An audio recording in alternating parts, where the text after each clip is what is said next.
Hi, welcome to All Things Possible.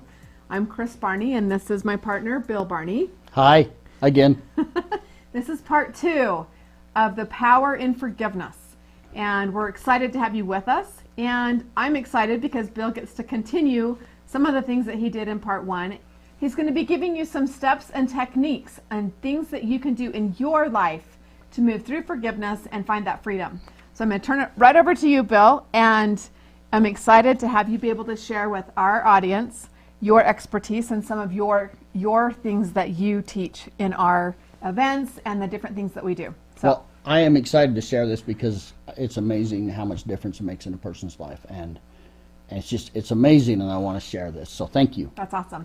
So here's Bill. Okay, great. If you've been cruising around the internet and happened onto this video, please go back and find part 1. This is part 2 of 2. Find part 1 of 2 and go back and find that video and watch that, and it will make this make sense. This is the nuts and bolts portion.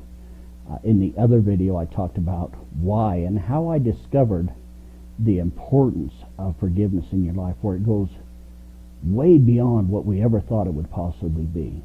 So watch that, and I'm just going to share with you once again the grudge hook, and we'll get right into the nuts and bolts. Okay, here's the grudge hook. Imagine this hook, a giant hook,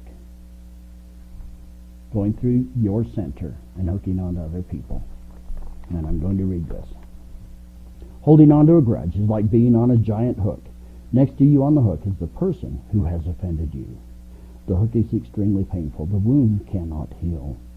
Wherever you go, so does the hook, and so does the offender. The only way you can get off the hook is to allow the offender off first. It is only at this point that the healing process may begin. The cost of not allowing the offender off the hook is perhaps a lifetime of unhappiness. Very, very important. Many reasons that we need to forgive people. And many times we think we've forgiven them, and we have not. Now, I have a workbook here that I use with my clients and when I do seminars. And so I'm going to go through this because I have some great handouts in this, and I'm going to flash up the papers, the segments that we'll be talking about. But many times we think we've forgiven somebody and we haven't. And we think we know what forgiveness is, and we don't. So I'm going to go through a list of a few things that forgiveness is not. It isn't condoning or excusing the person. It isn't pardon, legal mercy, or leniency. Forgiveness isn't reconciliation. You know, you can be nice to a person, but still have not forgiven them. Forgiveness isn't revenge. It isn't saying, well, I've got the satisfaction of that person isn't getting to me. That's not the kind of forgiveness that will heal your life. It isn't letting time heal the wound, to ignore it and hope it goes away. It isn't balancing the scales and trying to get even with them. It's not justifying what they did.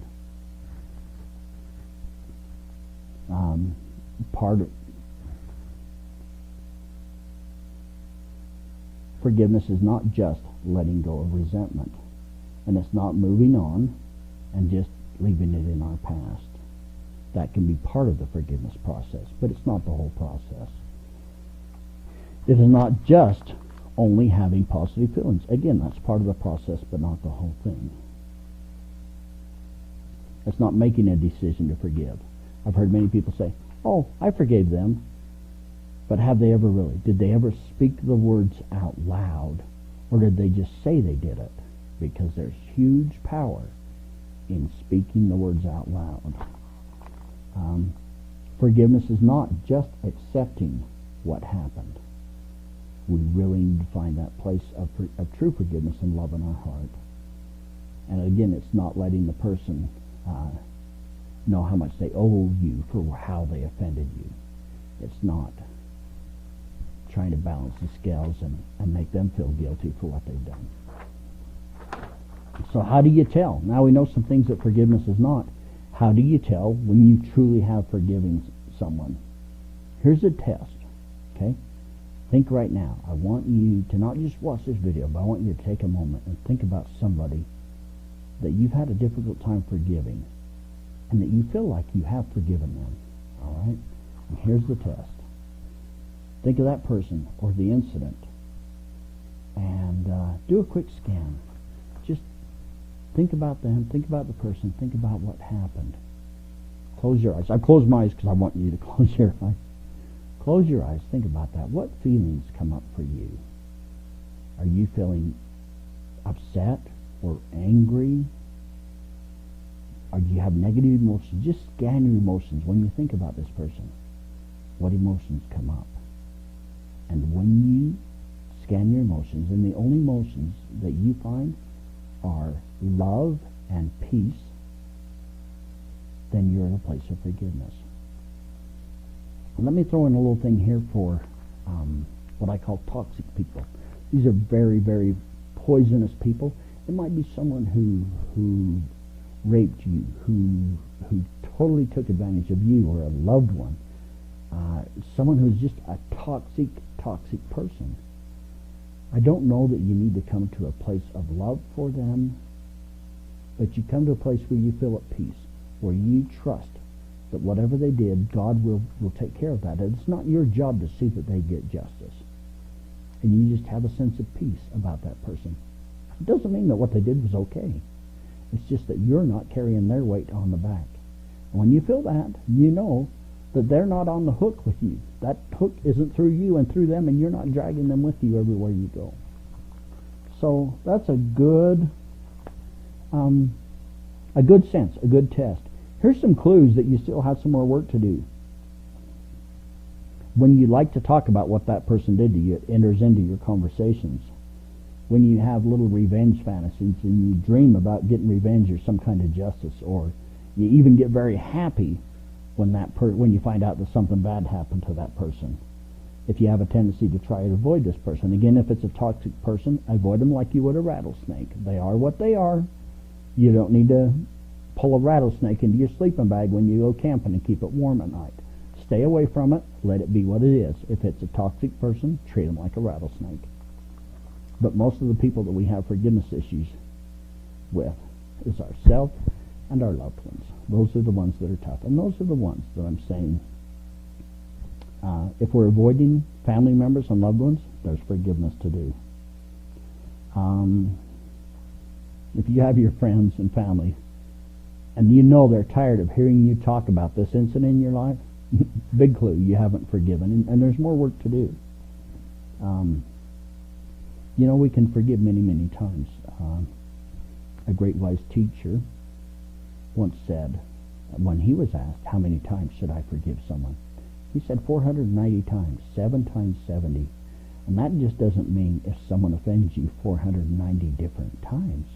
It can mean also that if someone offended you so bad and hurt you so deeply that you say, I forgive them, and the next morning you wake up and you still feel that, you say it over again and over again, and you keep doing it and going deeper until you no longer wake up and are upset about what happened. So that's the other part of that little piece of wisdom, to forgive them 7 times, 70 times. Not just for different things, but for the same thing. Okay, let's go into the next part. Ways to forgive others. And first off, I have basically 2 levels. But I want to talk to you about ways that don't work to forgive people. And I don't want you to make this mistake. Don't forget it and hope it goes away. All right? Don't simply say that you have forgiven. That's not the whole process.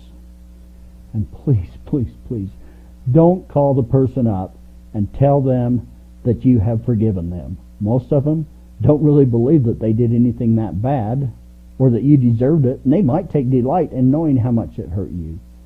It really isn't about the other person. It's about you and what's in your heart.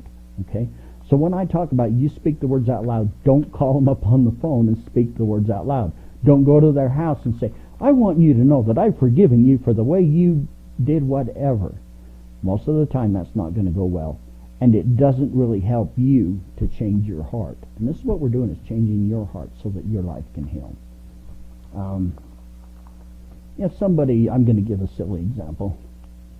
If your neighbor ran over your little kitty cat, and every time you see them, they burst into tears and they feel so bad about running over your kitty cat, and it's just a big issue for them, absolutely tell them you forgive them and it's okay, and make them feel better. But if they're not coming to you asking for forgiveness, I would not go to them and tell them they're forgiven. Okay?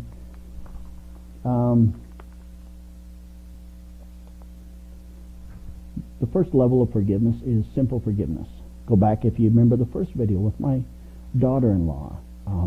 Something she hardly remembered. Her friends was mean to her little sister when she was a child. And as we resolved those issues, I simply had her speak the words and name her friends one by one, do each one of them separately, and say, I forgive you, Rachel, or whatever the name may have been. I forgive you, Rachel, for being mean to my little sister. I release this, and I let it go now. It's no longer part of me. And that's all there was to it. Very simple thing. Okay?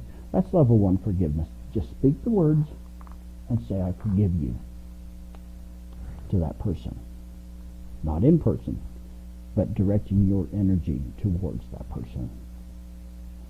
All right, there's some more difficult things that are harder to forgive, and that's the things I really want to talk to you about. The things that I learned on this journey of self-discovery. Recognize that when you refuse to forgive, that you're really saying to your higher power that you don't trust them. If you believe in a God, and you believe that He is just and that we will all have to account to Him, it's not just you or me that has to account to Him, but everybody. And this person that has offended you also has to account to Him. And if you truly believe that your Creator, that your divine source is all-powerful and all-knowing and is just and fair, if you believe that, then you believe that that person is going to be treated fairly by God. And when we hold on to these judgments and we say, I'm not going to let go because they really haven't suffered for what they did. They haven't paid the price. They're not accountable. Whatever it is we say, recognize that in reality you're saying, I don't trust God to do His job. I've got to make sure it gets done. And when you think about it that way, it's easier to remember and just say, you know what? I trust. I don't need to carry this person's weight around on my back. I don't need them on a hook with me. I'm going to let God deal with that. It doesn't mean that God's going to let them off the hook just because we do. That's His job. He knows what needs to be done. All right. Another big stumbling block for forgiving is the need to know why. Give up the need to know why. My goodness, I talk to people so much, it's like, if I could just understand why my mom had to get cancer. My mom was a good person all her life, and it's just not fair that she got cancer at the end when it was her time to enjoy life, and we get stuck on that, and we can place judgment on what may be God's plan. If we have to know why a child of ours has gone astray or deviated from the teachings that they grew up with, and just like, if I only knew why, then I could accept this. Give up the need to know why. Why did I have to have my health problems? Why did that person have to influence my life and take so much away from me? Why? And as long as you're stuck on the why, you can't move past it. It is a wall that you don't get around. Give up the need to know why, and you can move forward into forgiveness. Another great process is to write it down. Many people are very visual that way, and you can write down about how the person hurt you. You need to write it down and then speak your forgiveness. And then when you're done, go and burn the paper, whether you burn it outside or in a tin can or in your sink. Burn the paper, destroy, get rid of that negative energy in your life. It sounds silly, but there's huge power in write and burn. And do this over and over and over again.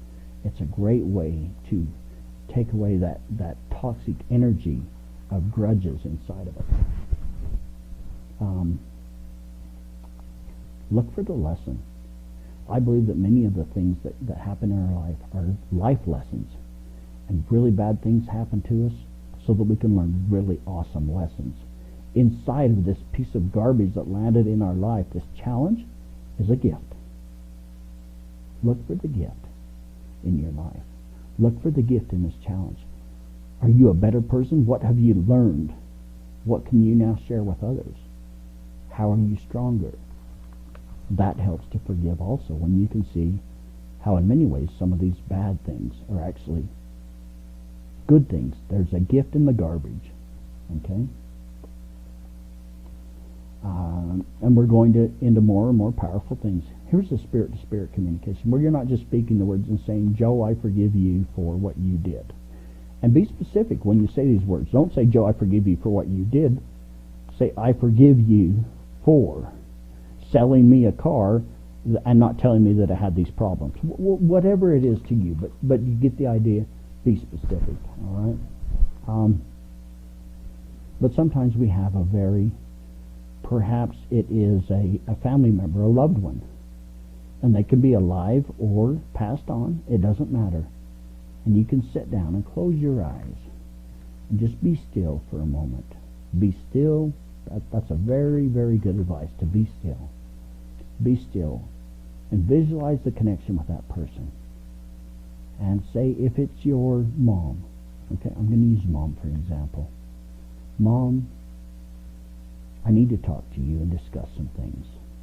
And whether she's alive or dead, you will establish an energetic connection and a communication with her higher self. And then, and there's a lot of power in this. And sometimes we need to say, if they did something very egregious, and we still have anger inside of us, we need to get that out. Let me give you an example. If I get a sliver in my finger here, all right, what's the first thing you do when you get a sliver? You go and try to get it out, and then you put a Band-Aid over it with some ointment or some salve, and so that can heal. But when we have these words of anger inside of us and we're trying to forgive somebody, it would be like taking a Band-Aid and putting it over a sliver and hoping it gets better and leaving the sliver in there. You know it's not going to get better until you get the sliver out. And that's what feelings and words of anger are. And so you need to speak them.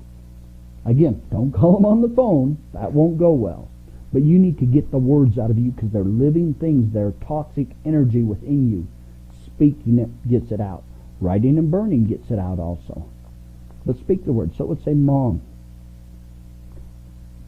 I can't believe, or it really hurt me when you, and fill in the blank. I was very upset. I felt like it wasn't fair when you, and fill in the blank. Whatever those situations are. Or it can be a coworker. You get the picture of what I'm talking about. But speak the words, and you go, and if you need to raise your voice, do it. If that's what's inside of you, speak those words and get that anger out. I had a session with a very, very dear lady a month or so ago, and she had been raped as a young woman, as a teenager, and a powerful, powerful woman. But as we were into this part of it, she's like, I feel like I've forgiven this person. And I started her into, okay, presence that person in front of you. How, and finish this sentence. I says, and you made me feel. And she started into it, and she started talking, and she discovered this well of toxic feelings and words inside of her, and she started saying, and I hate you for what you did to me. You had no right. And it was just, the tears came to my eyes of gratitude. Sorrow for what had happened to her on one level, but the big level was tears of gratitude to see her getting rid of these toxic emotions that were in her. Speak the words wherever they are. If it comes to hate, to untreated them, to treating unfairly, whatever it is, speak the words and get them out. Okay? Where were we there? All right. Speak the words and get them out, and then you can forgive. Many times we find that we can't forgive because we have unsaid words inside of us. Again, go back to the sliver and trying to get better without pulling the sliver out. If there's poison there, get the poison out. Writing and burning, visualize the person and do a spirit-to-spirit communication. Another powerful one, and I'm not going to go into a big thing on this. We could do a whole segment on Ho'oponopono. I'll put the word here on the screen. Do a Google search on it. Amazing, powerful, where you repeat like a mantra the words over and over. I am sorry. Please forgive me. I love you and thank you. Very, very powerful just to speak those words when we're thinking about a person or a situation without going real deep. Repeat it over and over. That's a great one to take away. this negative energy, and I have my clients do that an awful lot too. Another way is to cut the cords that bind you with a very negative and toxic person in your life. I teach my clients to take it and gather cords, and they literally are energetic cords that connect and they center in our chest. And I have them go into a very quiet place to where they can sense this and feel these cords. And try this, even if you don't feel them. Your intention is that there's a person, this toxic person is standing in front of you.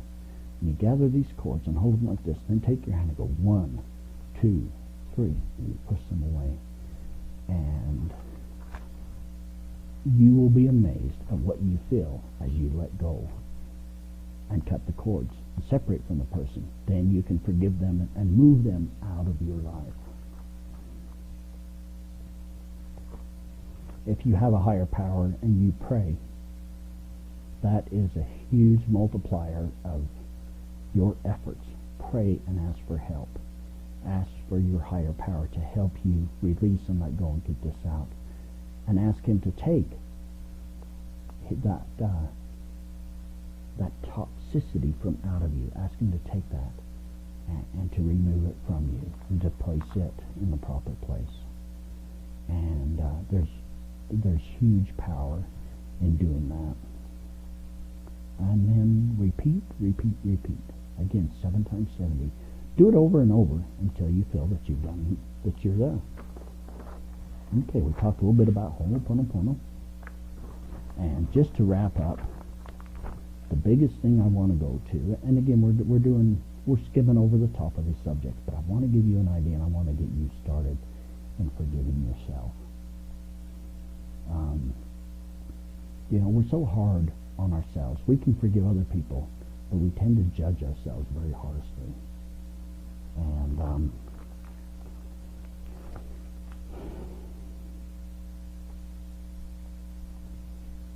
I think there's the obvious steps. If you've offended someone, forgive them.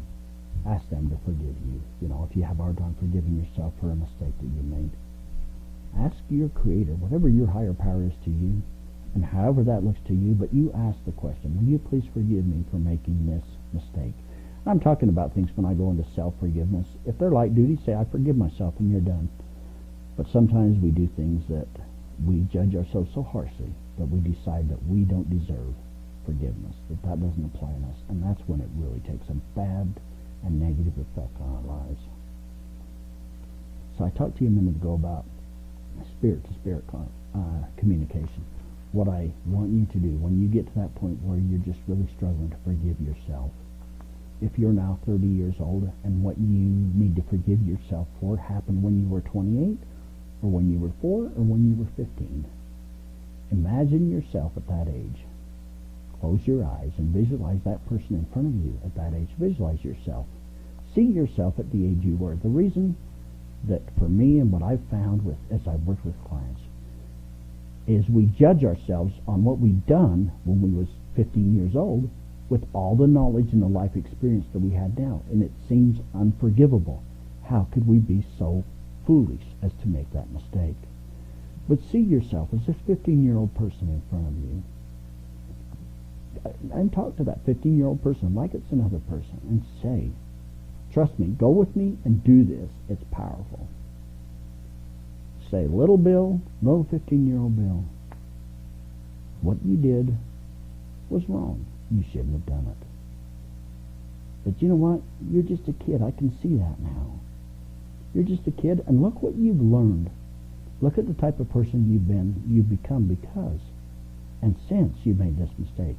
It's okay. It's okay to make mistakes. It's not okay to hang on to them. So I forgive you. And speak these words to yourself, your younger self. I love you. You are important. One of the greatest things we can do for ourselves is to love ourselves. And so when you're speaking to this past part of you,